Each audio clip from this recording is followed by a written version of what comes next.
Jamais sans la grâce, une dévotion matinale qui vous connecte à la pensée de Dieu et vous donne la provision du ciel au quotidien. Bonjour chers amis, chers internautes, nouvelle journée, bienvenue dans cette nouvelle provision de cette journée. Seigneur, merci beaucoup.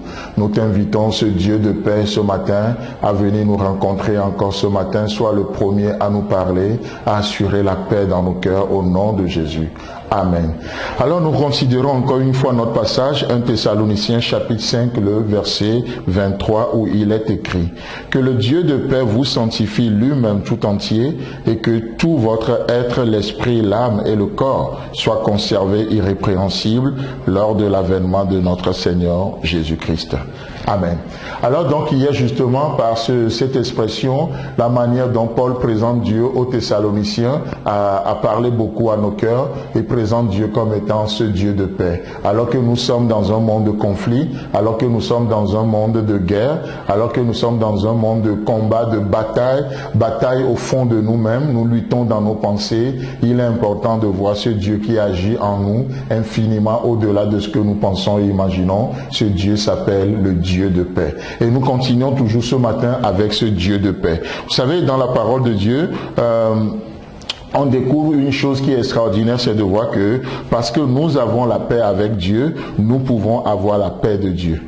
Mais si nous n'avons pas la paix avec Dieu, nous ne pouvons pas avoir la paix de Dieu. Mais parce que nous avons la paix avec Dieu, nous sommes réconciliés avec Dieu. Qu'est-ce qui se passe? Nous avons la paix de Dieu. Non seulement nous avons la paix de Dieu, mais nous sommes aussi en paix avec nous-mêmes et nous pouvons aussi avoir la paix les uns avec les autres. Très souvent, nous rentrons en guerre avec nos semblables. Vous savez pourquoi? Parce qu'on ne donne que ce que l'on a. Au fond de nous-mêmes, c'est la guerre. Au fond de nous-mêmes, c'est des luttes. On lutte avec nos pensées qui nous égarent facilement. On se bat avec nous-mêmes. On lutte. Il y a la guerre, la chair qui combat l'esprit. Tellement de luttes au fond de nous que on est troublé. Et vous savez, parce qu'on est troublé, la chose que nous savons faire, c'est de troubler aussi les gens. Oh, il y a une petite anecdote que j'aime beaucoup. Vous savez, lorsqu'on parle dans l'histoire, c'est un fait historique. Dans l'histoire, on raconte que lorsque l'Allemagne était divisée en deux, on parle de RFA et puis RDA. Oui, le côté RFA qui est beaucoup plus riche que l'autre côté. Un jour, il y avait une guerre froide entre les deux parties. Et qu'est-ce que les habitants de RDA ont fait? Ils ont pris de la poubelle, des ordures, des tas d'ordures qui sont venus avec des camions déversés au côté ouest, le côté RFA.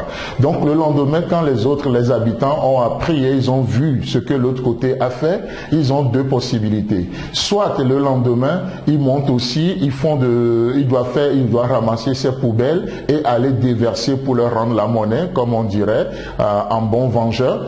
Ou bien, il y a une autre possibilité, c'est fait quoi? C'est de donner autre chose. Alors ils ont opté pour la seconde option. Et ils ont pris des camions aussi, mais ils ont rempli ça de vivres. Ils ont rempli le camion de nourriture, de tellement de choses, d'aliments. Et le lendemain ou quelques jours après, ils étaient allés déverser ça. Et ils ont fait un tas de nourriture, un tas de vivres, et ils ont écrit dessus, l'on ne donne que ce que l'on a. Vous avez de la poubelle, vous nous avez donné la poubelle. Mais voilà ce que nous avons, ce que nous avons à vous donner. Chers amis, chers internautes, dans cette journée, laissez-moi vous dire une chose, parce que l'œuvre est accomplie, parce que le prix a été payé, notre Dieu est satisfait vis-à-vis de qui vous êtes, vis-à-vis de ces enfants que nous sommes. Il n'est pas en colère, il est apaisé. Et c'est pourquoi Dieu peut nous parler et dit, en moi, il n'y a point de colère. En moi, il n'y a point de colère. Alors qu'est-ce qui est en notre Dieu aujourd'hui? C'est la paix, c'est sa paix. C'est pourquoi Dieu nous donne la paix du cœur. C'est pourquoi aujourd'hui, il intervient dans notre journée pour nous envahir de sa paix. Parce que vous avez la paix avec Dieu, vous avez la paix de Dieu. Et parce que vous avez la paix de Dieu, oh, qu'est-ce qui se passe? Vous pouvez donner la paix de Dieu.